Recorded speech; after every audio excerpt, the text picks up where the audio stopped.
Olá, tudo bem? Eu sou a Juliane, eu sou nutricionista aqui na assessoria de alimentação escolar e hoje eu estou aqui para conversar um pouquinho com vocês sobre o programa feito para você e as suas orientações para a criança, né, ou aluno que tenha o transtorno do espectro autista. Primeiramente, eu gostaria de lembrar a todos e que todas essas orientações que nós repassamos, elas são condizentes em relação ao ambiente escolar aqui das nossas unidades municipais aqui de Castro, tá?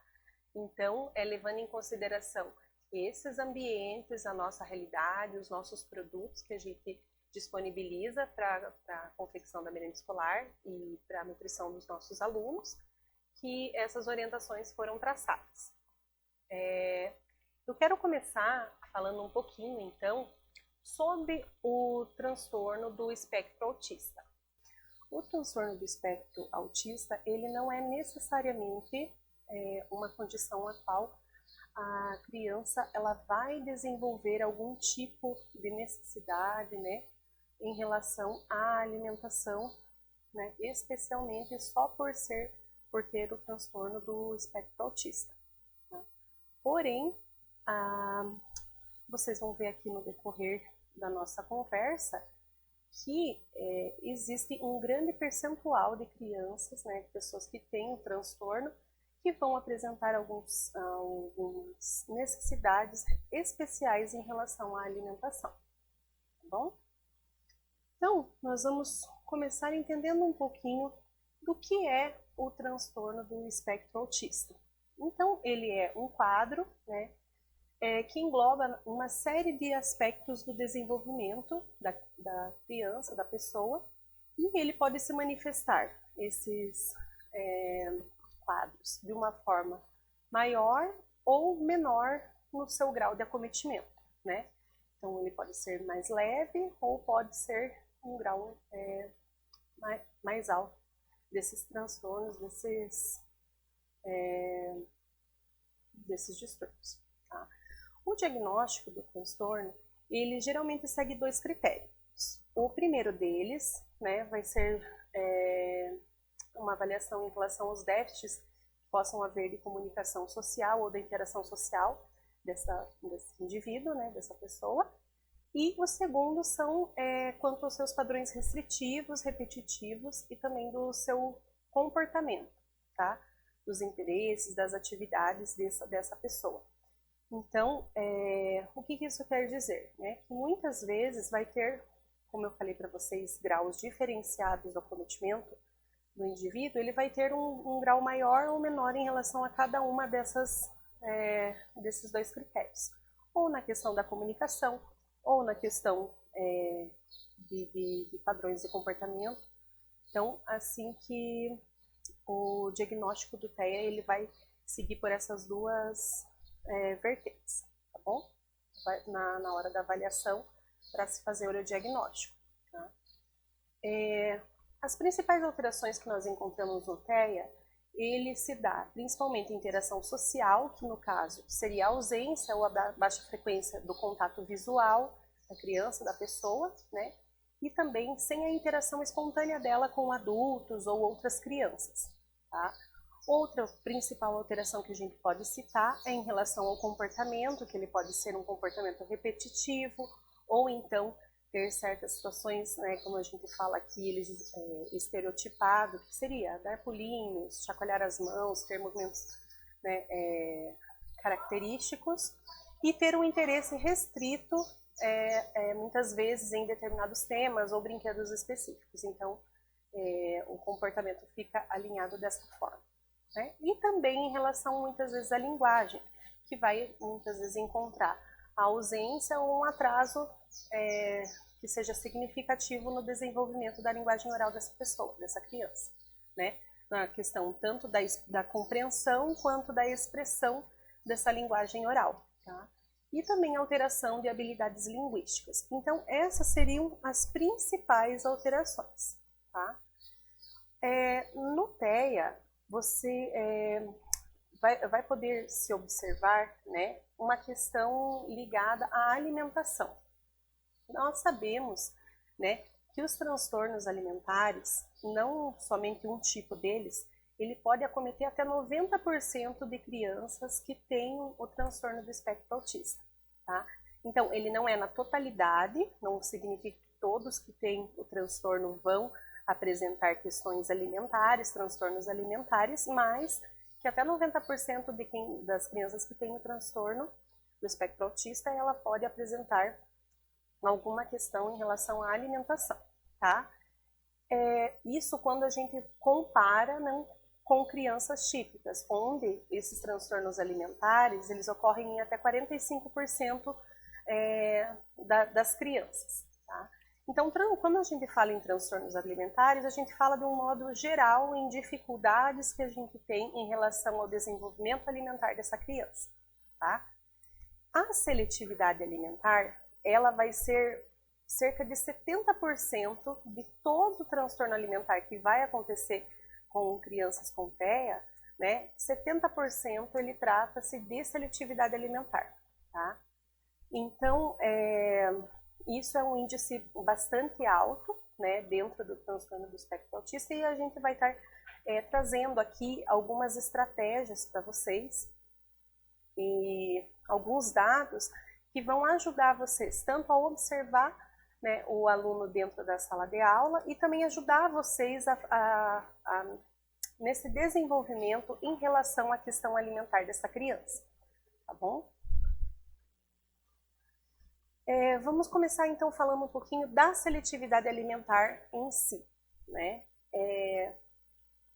A seletividade alimentar, ela é caracterizada pela recusa do alimento, pelo pouco apetite ou então pelo desinteresse pelo alimento. Então, essa criança, ela tem certa dificuldade em aceitar, né, determinados alimentos ou alimentos com determinada cor ou determinada textura. Então, ela é seletiva quanto ao seu comportamento.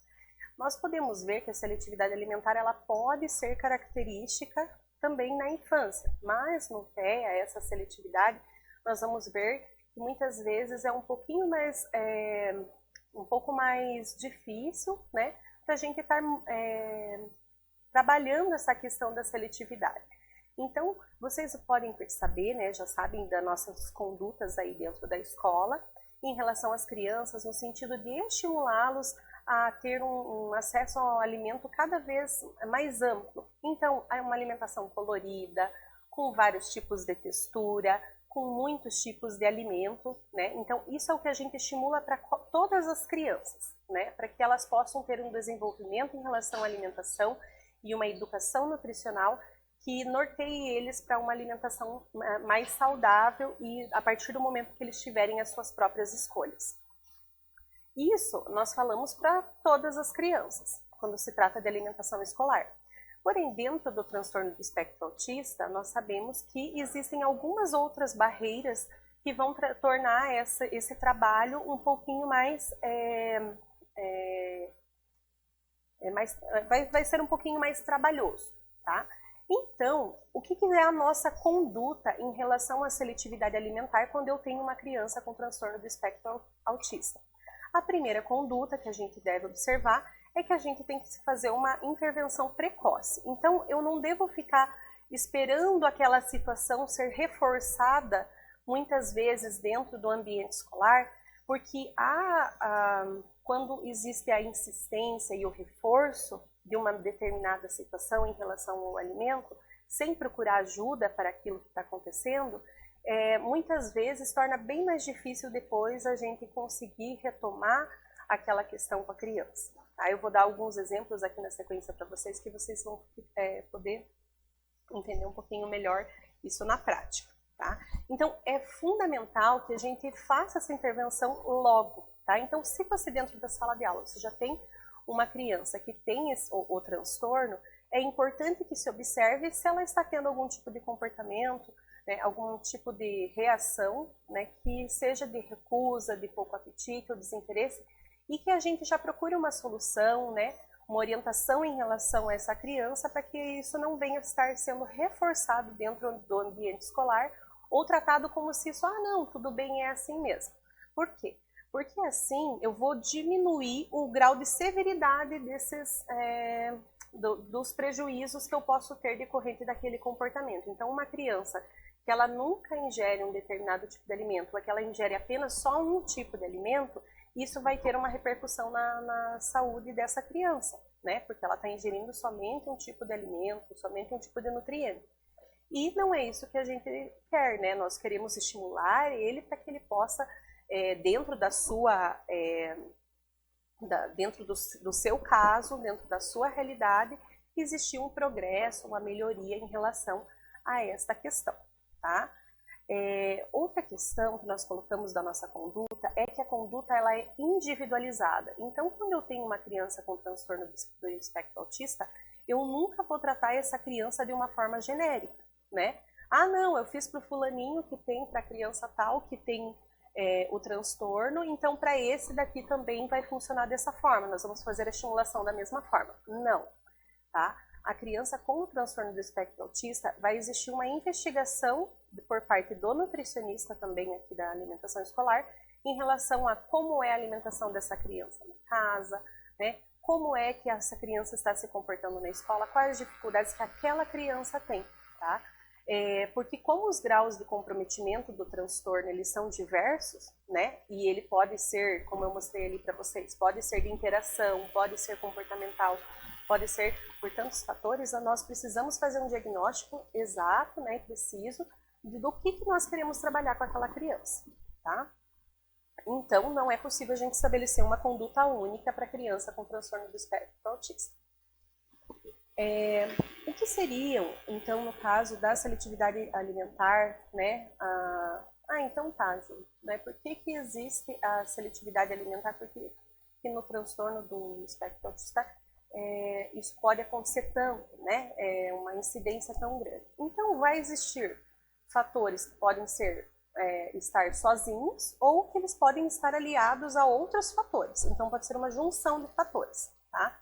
Então, eu listei aqui para vocês todas as causas que podem estar acontecendo com essa criança e que elas podem ocorrer individualmente ou elas podem ocorrer uma junto com a outra também, tá? Ao mesmo tempo. Então, pode existir uma causa comportamental, né? Então, a criança já tem aquele comportamento em relação àquilo, às vezes em casa ela já se coloca dessa forma, às vezes de negar algum tipo de alimento, e daí a família também, muitas vezes, já adaptou-se àquela condição. Pode ser uma questão comportamental, que a criança foi fazendo essa modulação com a família, até que chegou-se nesse tipo de comportamento. Pode ser isso? Pode, né? Porém, também eu não vou ter só a causa comportamental, eu vou ter a causa orgânica. O que é isso? É quando eu tenho uma perturbação ou alteração de algum órgão. Então, por exemplo, no transtorno pode existir, por exemplo, uma alteração, digamos, no cerebelo da criança, né? O cerebelo, ele trata da nossa tonicidade muscular. Então, se a criança tem algum tipo de alteração em relação a isso, muitas vezes ela pode ter, às vezes, uma dificuldade em estar consumindo alimentos que sejam mais rígidos, né? Então, eu também não posso considerar isso, né, como uma limitação e simplesmente deixar por isso mesmo. Eu não posso deixar de fazer a estimulação dessa criança em relação a isso. Então, muitas vezes não vai ser só o fato de que a criança não gosta do gosto daquele alimento. Pode ser que realmente ela tenha uma flacidez maior na musculatura dela, de mandíbula e outras coisas que isso cansa ela, muitas vezes, para estar mastigando. Então, a tendência dela ter a seletividade para aquele tipo de alimento também é maior, tá? Existe também a questão das capacidades funcionais, né? Por exemplo, dificuldades motoras, as quais é sabido que em 75% das crianças com transtorno do espectro autista, elas também vão apresentar dificuldades funcionais, tá? Então, da movimentação, da mastigação, tá? Da deglutição mesmo, às vezes consegue mastigar direitinho, mas para engolir, às vezes, é um pouco mais difícil, tá? Outra questão que a gente coloca aqui, que também pode ser uma causa, pode estar presente nesse comportamento da criança, da seletividade, é a questão de traumas. Então, muitas vezes, no momento em que foi feita a introdução alimentar, né, em relação a algum alimento, às vezes aquela criança teve um episódio, por exemplo, de engasgamento, ou, por exemplo, ela se assustou e, né, alguma coisa aconteceu naquele processo que às vezes também não foi bem manejado, né, no momento ali pelo adulto que estava junto com a criança, isso pode causar um trauma em relação àquele determinado alimento. Então a criança não quer mais consumir aquele alimento porque alguma vez aquilo, né, trouxe ou ela teve dor ao engolir. Então várias coisas podem estar ligadas a isso. A questão dos traumas é muito importante a gente colocar, porque a introdução alimentar, ela precisa ser feita nessas crianças da forma mais tranquila possível e saudável, tá? Questões alimentares em relação à criança muitas vezes despertam nos pais, nos responsáveis, e isso é natural, né? Um nervosismo, muitas vezes tem aquela ânsia por querer que a criança ingira um determinado alimento, porque às vezes ela precisa daquele alimento por causa da saúde também, e às vezes nessa tentativa do reforço, às vezes a gente aquilo não é manejado de uma forma adequada, e às vezes acaba causando nesse processo de introdução alimentar um trauma, que por si só vai levar muitas vezes para os outros anos da criança uma seleção em relação àquele alimento, tá?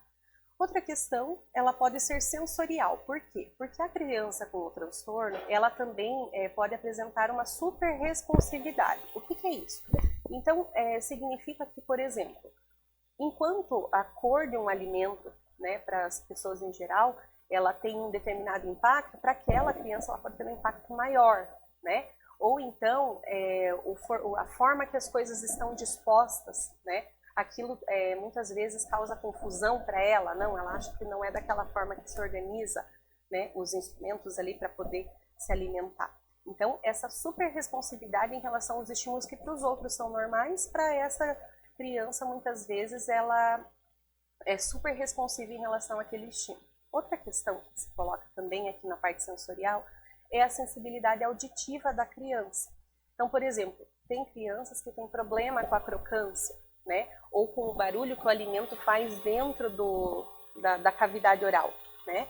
Então, por quê? Porque eles têm uma questão da audição, às vezes, que também está arrolada dentro do transtorno. Então, nem sempre vai ser o gosto ou a textura do alimento, né? Eu posso ter inúmeros fatores que estejam aí reforçando essa questão da seletividade, tá? Então, eu vou estar mostrando aqui para vocês que indicativos vocês podem estar observando na criança, que vocês podem estar observando, que daí vocês vão conseguir repassar para que a gente possa fazer um diagnóstico mais correto, e também porque essa criança não vai ser acompanhada apenas pelo nutricionista quanto a essa questão alimentar, tá? Então, muitas vezes, se for essa criança apresentar vários desses indicativos que eu vou estar falando aqui para vocês, muitas vezes só a intervenção do nutricionista em relação a isso não vai ser o suficiente, né? Às vezes eu vou ter que ter um acompanhamento do psicólogo, às vezes eu vou ter que ter um acompanhamento do fonoaudiólogo, para que daí a gente possa estar estimulando essa criança em relação a essa seletividade, trabalhando isso, tá? Lembrando que, como eu falei para vocês no começo, no transtorno existem graus, tá? Graus de dificuldade, maior ou menor. Então, tem criança que vai ter o transtorno e vai ter uma dificuldade pequena com algum tipo de alimento só, mas tem criança que não, que isso começa a ficar tão restrito, os tipos de alimento que ela aceita, o tipo de textura, a forma que a gente apresenta, que daqui a pouco eu não consigo estar apresentando de nenhuma forma o alimento e aquilo pode estar comprometendo a criança de uma forma muito grave. Por isso a necessidade de se traçar esse plano que a gente fala multiprofissional, tá? Então, a partir do momento que vocês observem isso na escola e essa criança apresente, seja isso apresentado pelo médico, ah, não, o médico diagnosticou que a criança tem seletividade alimentar. Ah, os pais citaram que a criança tem seletividade alimentar. Ou não, a criança não tinha esse diagnóstico e dentro da escola começou-se a observar isso, tá? Então, é preciso que estejamos observando todos esses fatores que eu estou listando aqui para vocês. Eu dividi ele em duas colunas para que a gente possa entender, né, a sua origem. Então, quando eu falo de comportamento, então eu posso observar, por exemplo, uma fixação a determinados tipos de alimentos. Não, essa criança ela só gosta de comer a cenoura, né? Ou só come coisas laranjadas. Então, ela tem uma fixação por determinado tipo de alimento. Ou então, a alimentação dela é muito restritiva. Não, ela não come esse, aquele outro alimento. Então é restrito demais a gama de alimentos, a quantidade de alimentos, os tipos de alimentos que essa criança aceita, tá?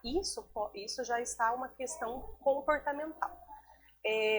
Outra coisa que pode ser observado, essa criança consumia determinado tipo de alimento e daqui a pouco ela começou a não consumir mais.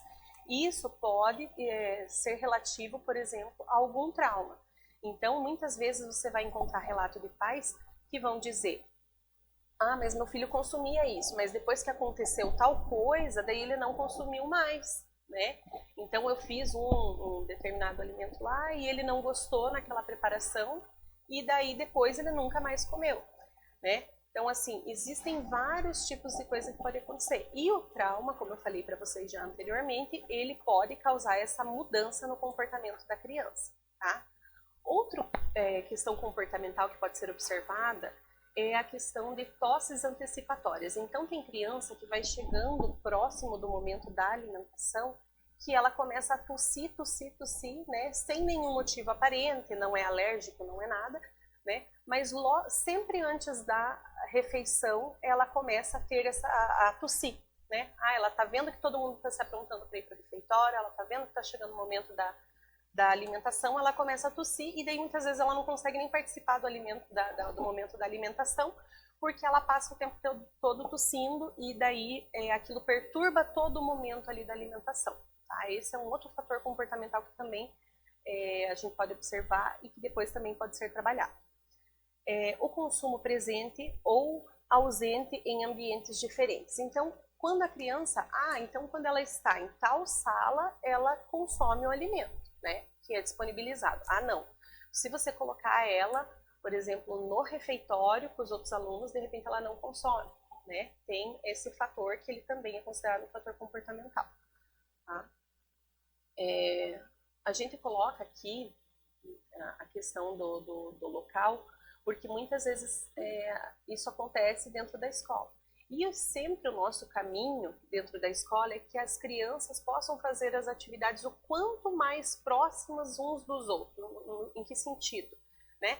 Para que se todos se alimentam no refeitório, então todos se alimentam no refeitório.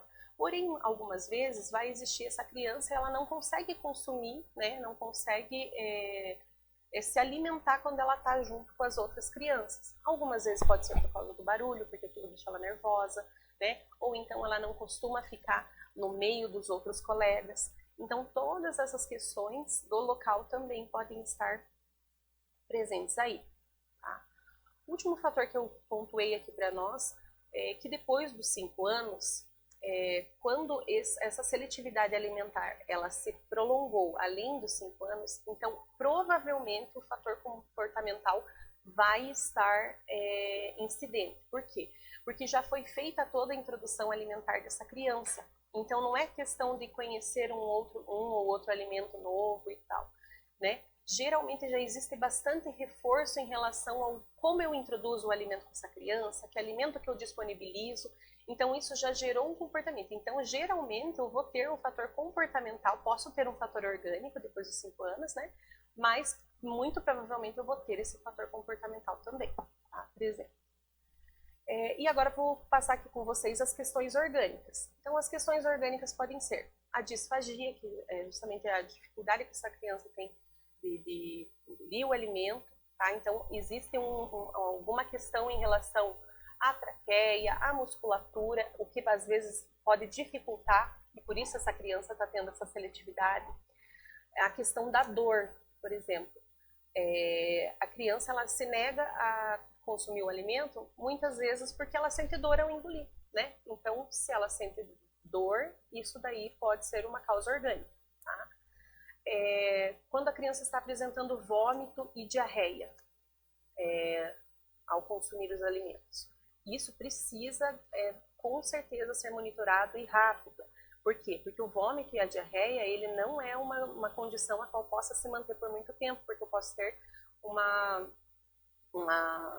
repercussão desse quadro, né, muito importante em relação à saúde da criança, né, de desidratação e outras coisas mais.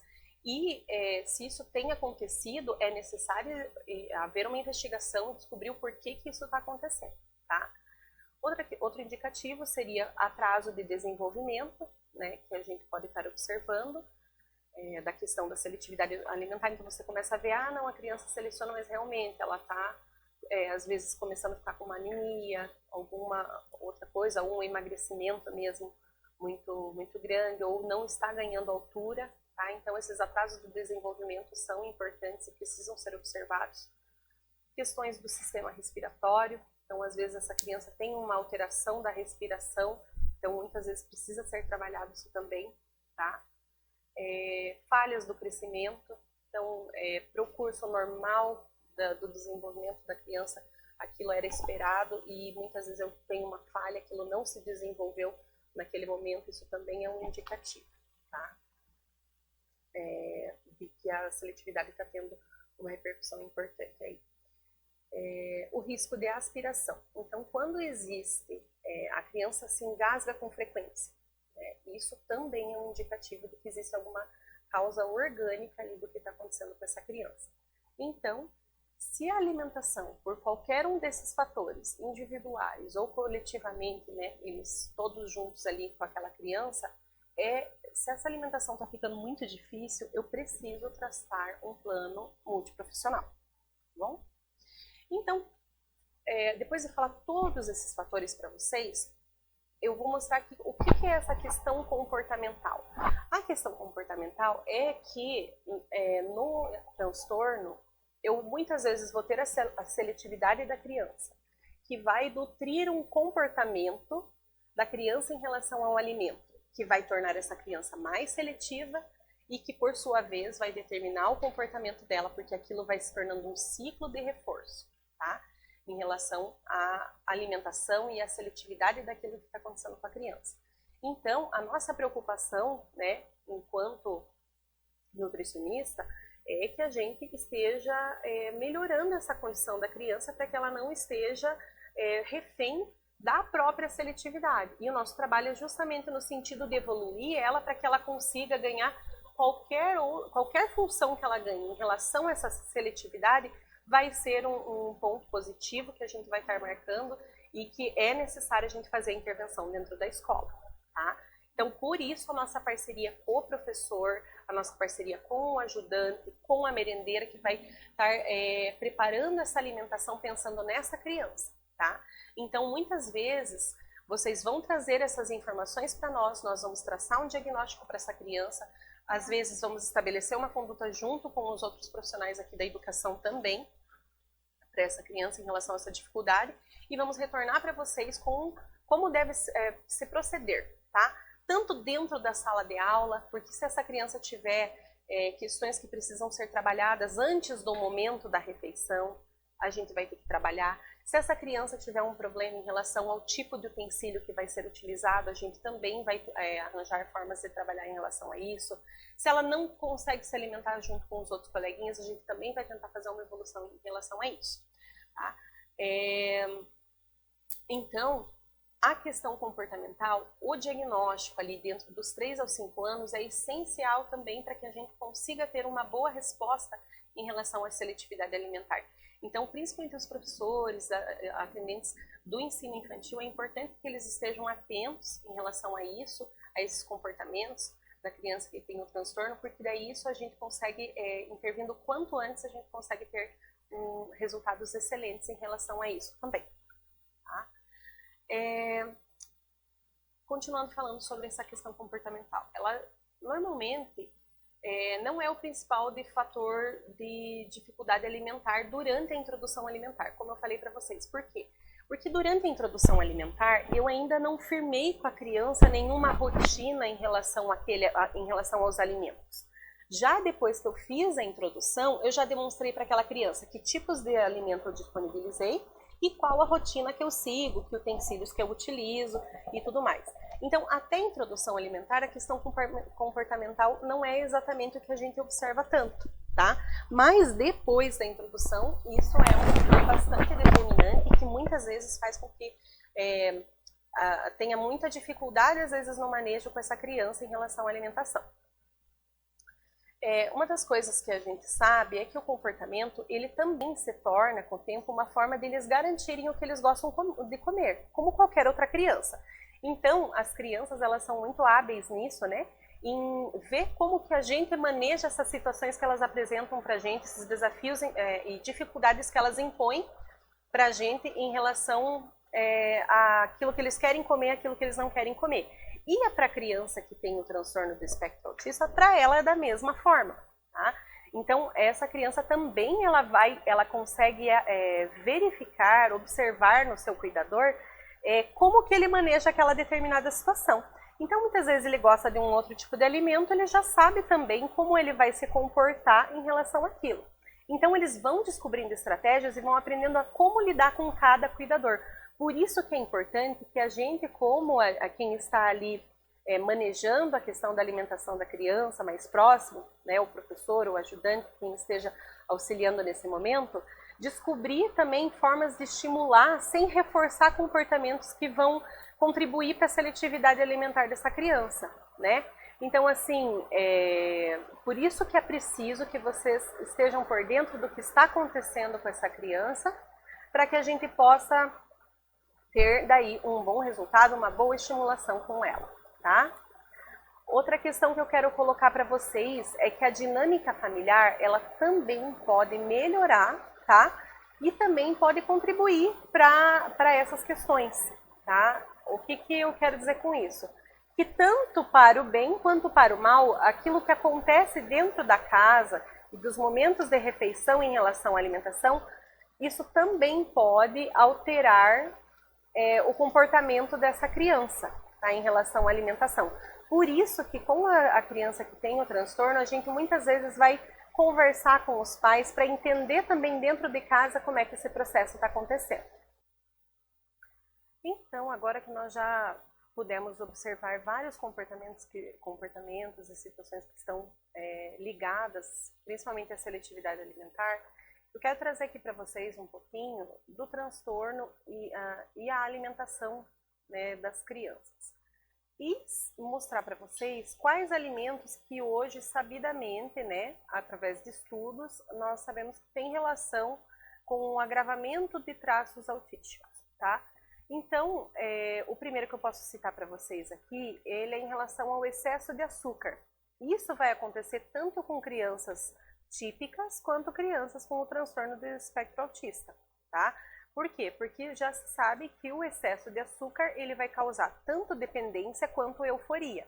Então, muitas vezes a criança ela que tenha a seletividade alimentar e digamos que ela utilize, ela se alimente muito de alimentos ricos em açúcar, a chance dessa criança ficar eufórica, né, e disso reforçar questões comportamentais dessa criança, isso pode estar acontecendo, tá? Então, o excesso de açúcar é uma das coisas que a gente procura trabalhar, né, para que não esteja acontecendo, para que isso não esteja impactando no comportamento dessa criança ou mesmo gerando dependência dela em relação a isso. Então, uma das coisas que o nutricionista, na hora de pensar como adaptar o cardápio dessa criança e em que sentido fazer estimulação, ele também vai pensar nisso e vai orientar também para que os pais também estejam trabalhando e vendo que essa relação pode ser prejudicial, tá? Da questão do excesso do açúcar. Outro ponto que também os estudos já demonstram é que quando existe uma combinação de açúcar e gordura, tá? Também na dieta dessa criança, prioritariamente, isso vai ser ativado no cérebro da criança uma área de recompensa e de superalimentação. Então, se a criança já tem, ela apresenta um comportamento de comer muito, isso é necessário que a gente saiba que nós precisamos trabalhar no sentido contrário de fornecer esse tipo de combinação para ela, de açúcar e gordura. Tá? Então, a gente precisa cuidar em relação ao que essa criança está comendo, para que não tenha um excesso de açúcar, um excesso de gordura, porque isso pode estar agravando a condição da criança estar comendo bastante, né? Ou então também na questão de recompensa, ela se sente bem comendo aquele alimento, logo ela come mais daquele alimento, e às vezes eu vou ter daí uma questão, um segundo problema que vai ser a obesidade daí, como um dos fatores que eu vou ter que estar cuidando com essa criança, tá? Então, tanto o excesso de açúcar quanto de açúcar e gordura, eu preciso ter cuidado com a criança do transtorno do espectro autista, né? em especial porque isso pode reforçar comportamentos que não vão ser bons para a saúde deles, tá bom? Existe também algumas vertentes que acreditam que é necessário fazer a restrição do glúten, tá?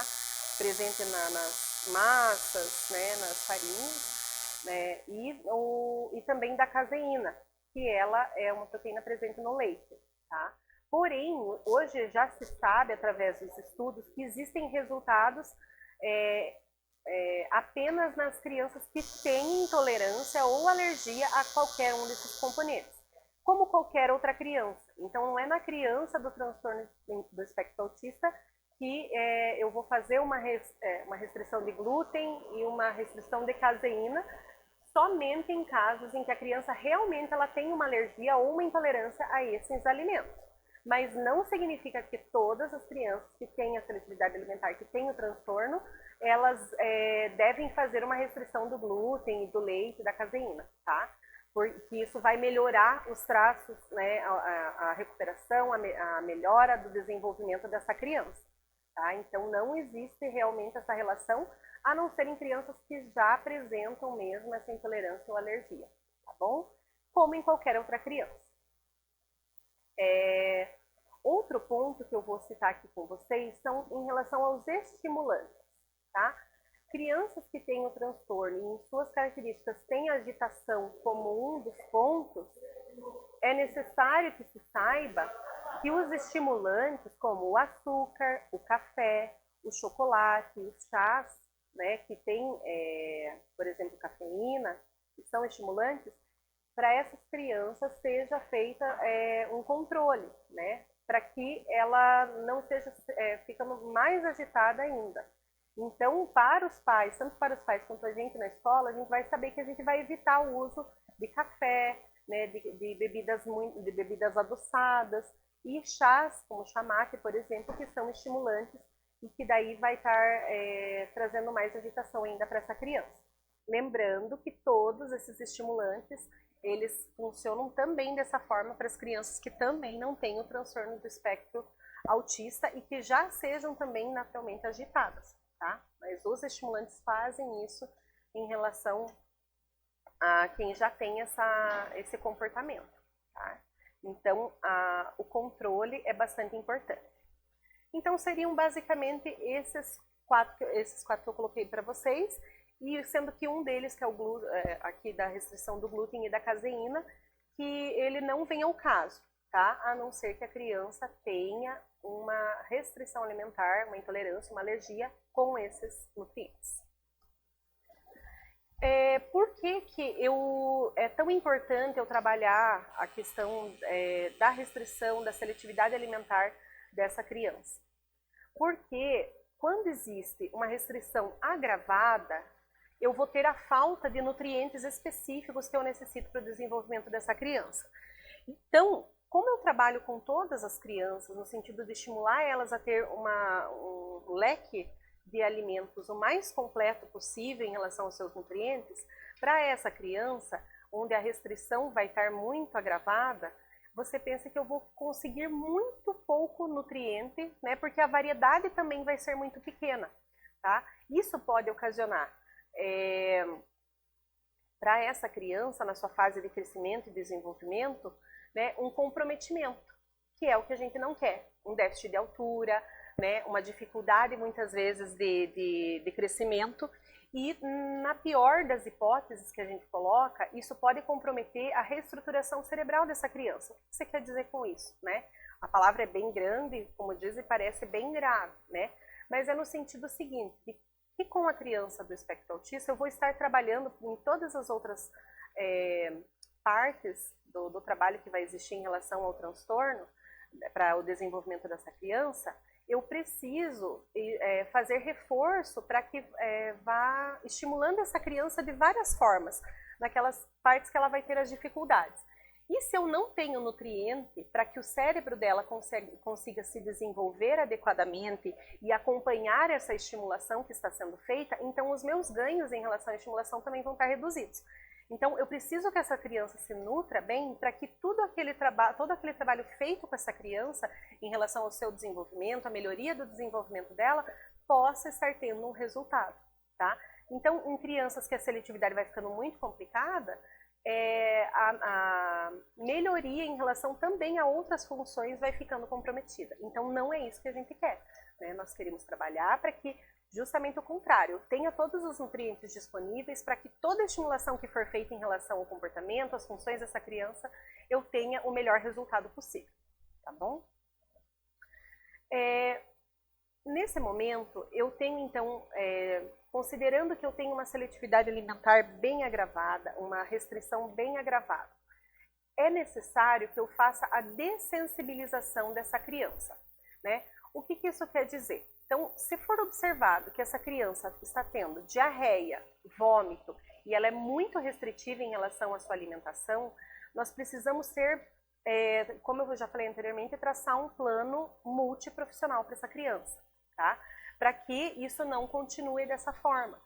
Como eu falei, diarreia e vômito podem ter repercussões muito sérias e a curto prazo para a criança, para a saúde da criança, tá? E a restrição alimentar pode ter também consequências graves aí para a saúde dela. Então, a gente precisa ter muito cuidado na hora de enfrentar essa seletividade alimentar e principalmente quando eu estou no momento de introdução alimentar.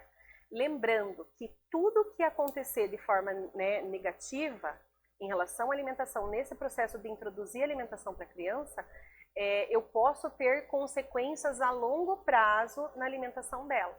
Então, a instrução dos pais, a ajuda dos pais e também dentro da escola, nós não podemos causar um circo em relação àquilo que a criança está tendo dificuldade. Os adultos precisam estar no controle, no sentido de saber o que eles estão fazendo e que conduta que eles estão traçando com a criança, tá? E é importante que a gente, como adulto dentro da escola, entenda de que para essa criança, para cada criança, a progressão ela vai ser muitas vezes lenta. Eu não vou ter um super resultado, uma mudança completa, né? Uma criança que comia um alimento, ela vai sair comendo 20 alimentos de uma hora para outra. Não. Eu preciso ter focado de que cada ganho, por mais que ele seja pequeno, ele já é um avanço em relação ao tratamento dessa criança. Principalmente quando a criança está nesse período de introdução alimentar, tá bom? Então, é preciso que nós na escola tenhamos essa questão assim, bem clara na nossa mente, para que a gente esteja fazendo isso no processo mais tranquilo possível, mais orientado pelos profissionais que vocês têm aqui disponíveis, né, na secretaria, para que vocês estejam seguros de tudo que vocês estão conduzindo aí na escola com essa criança. Como que nós, gente, então traçamos a nossa linha de trabalho em relação à criança com transtorno do espectro autista? Nós trabalhamos essas palavrinhas aqui, tá? Que são aproximação sistemática e sucessiva. O que é o sistemático? Então, nós vamos traçar um plano para que a gente esteja intervindo em relação a essa seletividade. Eu faço o diagnóstico, né, do que está acontecendo, qual é o comportamento, qual que é a dificuldade que a gente está tendo em relação à alimentação dela, tá? E na sequência eu vou estabelecer um sistema com os outros profissionais que vão estar acompanhando essa criança e também dentro da escola com vocês que vão estar aí próximo da criança no momento da alimentação. E essa aproximação vai ser também sucessiva. Então, eu vou de pouquinho em pouquinho fazendo certas mudanças. Então, eu não vou chegar para vocês com um diagnóstico e com um tratamento uma vez e dizer não é isso e pronto, né?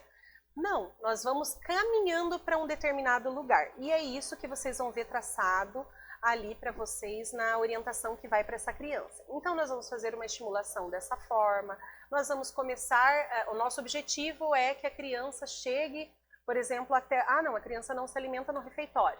Então, vai estar traçado lá que o nosso objetivo é que a criança possa consumir os alimentos junto com os outros coleguinhas. Então, significa que eu vou colocar ela no mesmo dia lá para comer com os colegas? Não. Que eu vou aproximando ela daquele local, eu vou colocar ela, depois que as crianças terminam a sua refeição, eu levo essa criança para ter a sua refeição sozinha, depois eu já coloco ela num turno que vai ser com o menor barulho possível, ou a menor quantidade de crianças, para que ela possa estar se adaptando num cantinho do refeitório. E com o tempo eu vou trazendo isso, aproximando para o que a gente pensa como que seja o ideal para essa criança. Tá? Então, sempre o nosso trabalho vai ser, cada criança tem um ritmo e cada criança tem um avanço. Tá? Então, é daquela criança. O que a gente quer dizer com aproximações sucessivas no prato? Isso eu dei um exemplo para vocês em relação ao local, tá? Então, por exemplo, a criança ela só consome uma cor de alimento ou um determinado tipo de alimento, né? Então, eu vou colocar aquele alimento diferente que eu quero que ela conheça, que ela comece a experimentar, eu vou colocar 10% ali no prato dela de tudo que geralmente aquela criança come, só 10% do que tiver no prato dela eu vou colocar ali de diferente para que ela esteja tendo contato. Por 3 dias eu mantenho aquele percentual, porque ela vai ver que está diferente num dia, e daí a gente vai tentar estimular ela para ela conviver com aquilo. Daqui a pouco eu já vou estimular ela para perguntar se ela não quer experimentar. Se ela disser que ela não quer experimentar, tudo bem, não tem problema, né? Mas a gente tenta manter o alimento ali no prato. Depois, eu não vou passar para 20% do prato, 30% do prato e daí pronto, eu quero que a criança já coma igual aos outros. Não. Eu preciso entender que num dia é 10%, no outro dia é 12%, eu mantenho por mais 3 dias. E a gente vai observando como essa criança vai se comportando e assim vai acontecendo a introdução de alimentos novos, até que de repente eu tenho essa criança consumindo mais 3 alimentos diferentes do que ela consumiu, tá? E esses alimentos também vão ser escolhidos provavelmente pelo nutricionista para coisas que tenham às vezes mais proximidade ali com o que ela já está acostumada na parte de cor, né? Se for a questão dela cor. Então, como eu falei para vocês, cada criança é uma criança, tá bom? Outro ponto que a gente trabalha muitas vezes, que pode estar dentro da seletividade alimentar. A cor, como eu falei para vocês, muitas vezes o problema da criança não é nem com a textura e nem com o alimento, a questão é com os utensílios, né? Ela não come se não for em tal utensílio que é lá da casa dela, né? Então a gente também vai trabalhar para que ela consiga consumir no mesmo utensílio, porque uma das coisas que a gente pensa muitas vezes é assim, sim, mas por que eu não deixo a criança consumindo naquele mesmo utensílio lá que ela já está acostumada a consumir, né? Porque justamente às vezes as outras crianças também não entendem por que aquela criança come diferente dela. Então a gente vai existir tanto um trabalho com as outras crianças, quanto com ela aqui de adaptação, no sentido de adquirir novos comportamentos, novas coisas que ela possa se acostumar, mas os outros também. Eu vou trabalhar essas questões com as outras crianças ali, com os coleguinhas, para que eles também entendam o processo também dessa criança. Claro que tudo dentro da cognição, do entendimento e da idade daquelas crianças, tá bom? Além dos utensílios, os tipos de alimentos. Então, todas essas coisas podem se apresentar dentro da seletividade e a gente vai estar trabalhando, tá? Como eu falei para vocês, não são só a aproximação de alimentos que a gente faz, mas vai ser muitas vezes de local, de prato, de utensílio, de comida, de tantos outros. A regra é, não faça saltos muito grandes. Vai chegar a orientação para vocês e vai dizer ali, orientação para preparador de alimentos. O preparador de alimentos, ele vai seguir o que está certinho ali. O professor, ou aquele que vai estar orientando a criança no momento da alimentação, ele precisa saber isso, que ele não pode fazer um salto muito grande na hora de compor o prato daquela criança, esperar que ela vá ter uma repercussão positiva, né, se essa mudança for muito brusca, né? Então, considere isso, não faça passos muito grandes, saltos muito grandes no momento da adaptação.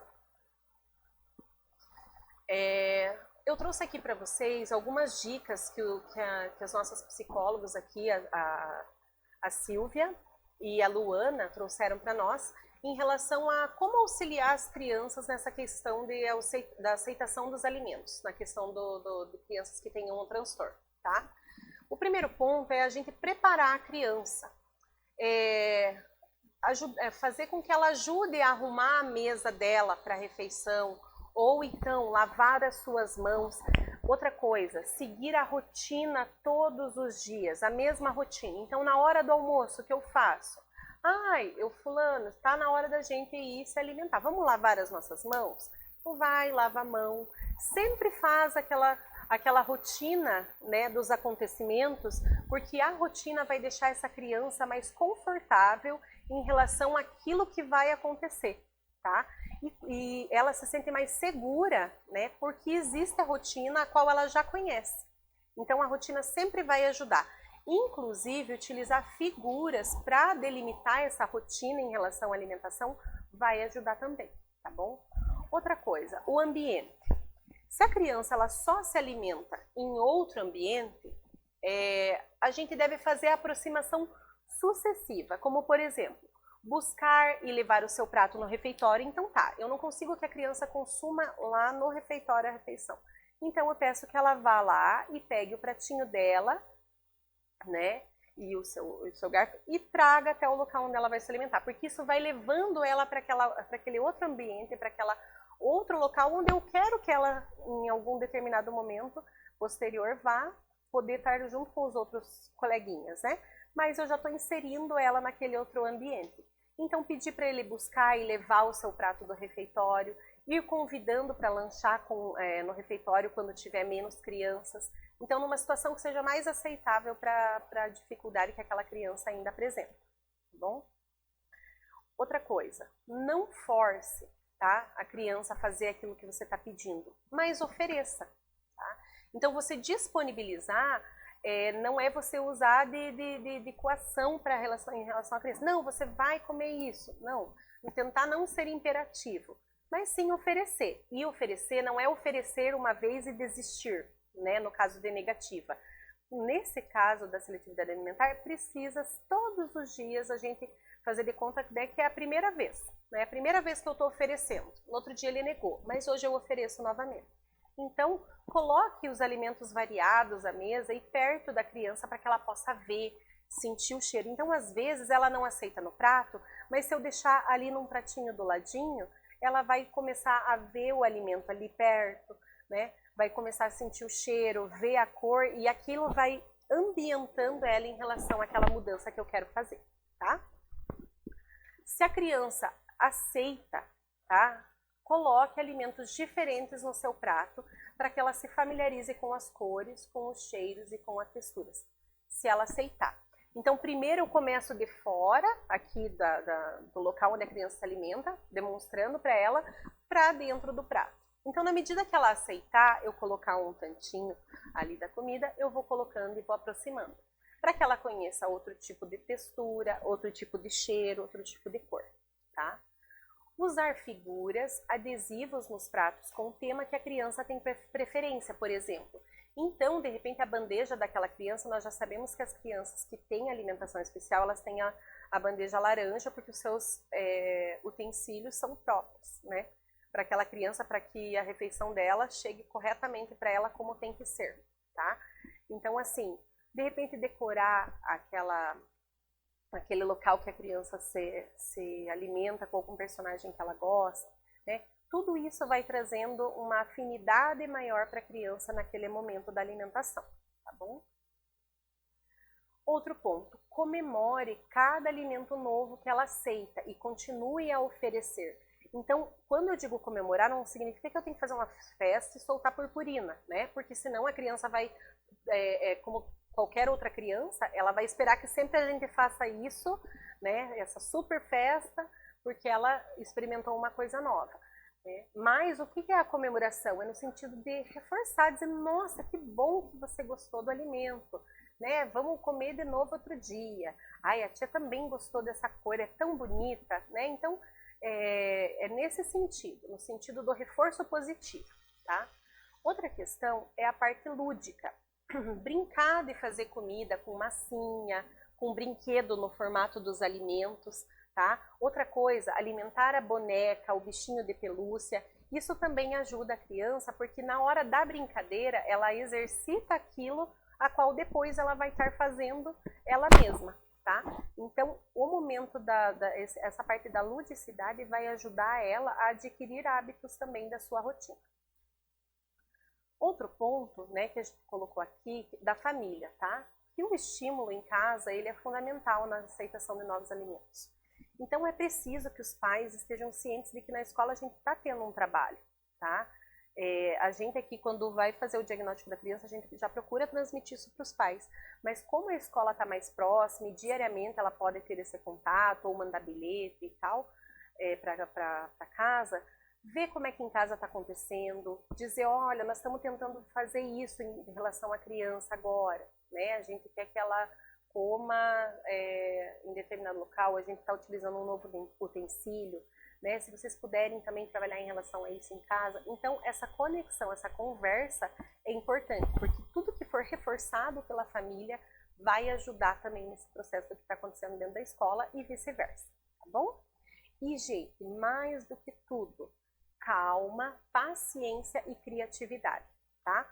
Porque sem esses 3 ingredientes, qualquer processo de estimulação, qualquer processo fica mais difícil. Tá? Então, nós precisamos ter mesmo foco naquilo que nós estamos fazendo e a determinação que no determinado momento a gente vai chegar no objetivo que a gente quer, né?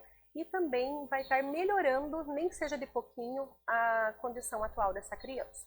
Então, agora nós vamos estar passando para vocês como que isso vai se dar na prática.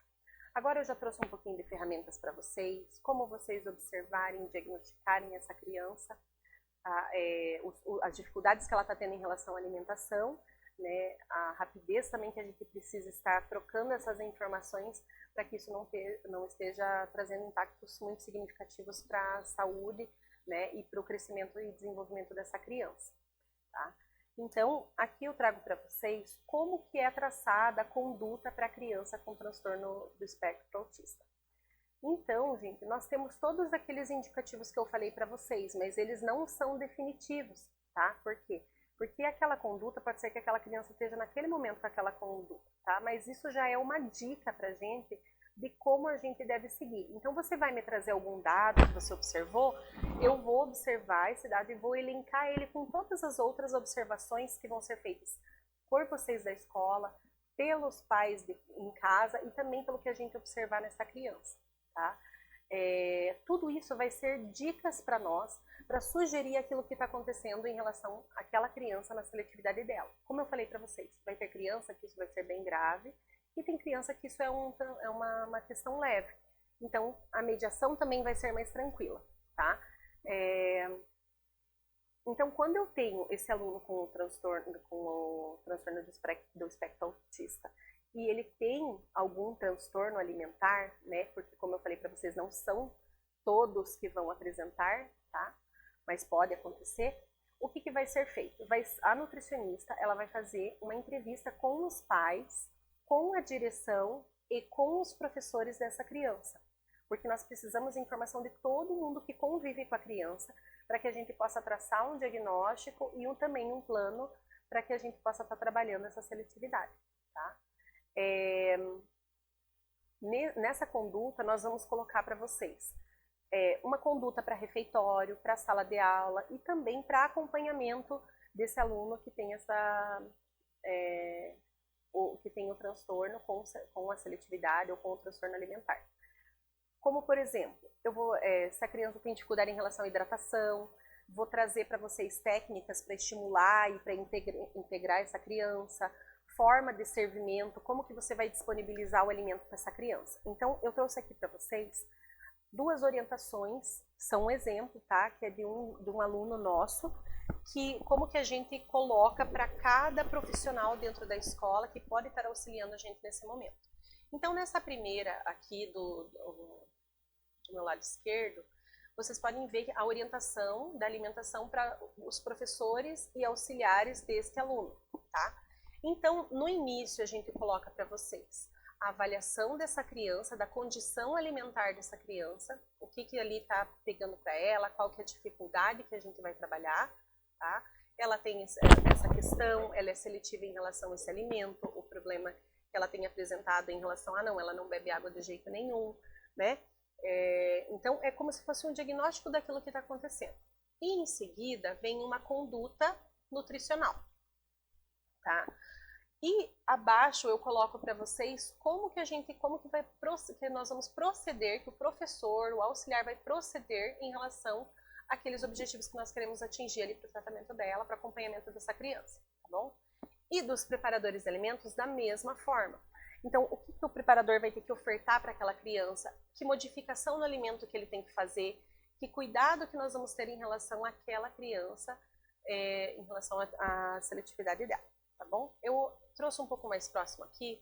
Então, por exemplo, nesse aluno, o nosso objetivo era, né, fazer a estimulação constante dele, para que ele não reduza ou restrinja a variedade de alimentos. Então, a gente não queria que ele continuasse com aquela quantidade ou ainda diminuísse o tipo de alimento que ele estava comendo. Então, nós queremos que ele consuma mais do que ele está consumindo hoje, mais tipos, maior variedade, tá? Outro ponto que nós queríamos era encorajar ele a aderir a alimentos que hoje ele tem rejeição, né? Então, isso nós íamos trabalhar também. Reduzir o máximo possível, aqui no caso dele, ele tinha um objeto de transição, tá? Então, a gente também queria trabalhar em relação a isso. Então, a seguir, após eu colocar tudo onde eu queria chegar com essa criança, eu coloco para vocês ali. Então, o que o professor vai fazer? O professor vai fazer o que em relação à mamadeira, que era o objetinho de transição desse aluno em questão, tá? O professor vai fazer isso, nós vamos tentar fazer o desapego dele desse objeto e tal, né? Por exemplo, na hora de colocar ele para comer, a gente ia procurar um lugar mais calmo no refeitório, que tivesse menos barulho, porque isso deixava ele muito irritado e ele não conseguia se alimentar, né? Então, todos os pontos que forem pertinentes ao professor e ao auxiliar, a gente ia estar traçando dessa forma, tá? E vocês vejam que a gente coloca, muitas vezes se é necessário, ou até a gente vai colocar uma data para que aquele procedimento seja trabalhado daquela forma. Depois aquela data talvez seja modificado, né? A gente faz uma reavaliação e modifica, tá bom? Para o preparador de alimentos, você veja, eu coloco e cito para ele os mesmos objetivos, porém, a partir da ótica do preparador de alimentos, eu vou ter aqui o que é relativo à sua função, né? Que é, por exemplo, não, ele precisa adaptar a textura desse alimento. Eu preciso que ele entregue sempre para o professor o alimento para servir para a criança sempre com caldo, porque essa criança tinha uma dificuldade de deglutição, né, por exemplo. Evitar alimento que fosse crocante, então eu não ia mandar uma coisa super torradinha lá para aquela criança, mandar uma coisa mais maciazinha, tá? Que utensílio que ele tem que disponibilizar para que o professor possa estar trabalhando para aquela criança, né? Daí só mandou, por exemplo, a colher, mas o professor precisava do garfo e da faca para estar trabalhando determinada coisa com a criança. Então, tudo isso vai estar pormenorizado na orientação para essa criança, tá ok? Então, como eu falei para vocês, geralmente no transtorno do espectro autista, vocês não vão ter uma orientação genérica, tá? Vocês vão receber uma instrução individualizada para o aluno de vocês, com as condições, com os objetivos que a gente quer atingir para ele, tá? E qualquer dúvida que vocês tenham, nós aqui da alimentação escolar estamos disponíveis para auxiliá-los e no caso também do transtorno, especialmente para estar trocando ideia, para ver como é que está o caso da criança, né? Ver as evoluções, trabalhar dificuldades que ainda a gente tem, traçar novas estratégias, tá? Então, nós estamos disponíveis tanto pelos nossos contatos de telefone, e-mail, tá? Quanto também a gente quer que vocês estejam acompanhando todos os nossos materiais aí nas nossas redes sociais. E eu agradeço muito a presença de todos vocês aqui nessa nossa capacitação, tá? E muito obrigada.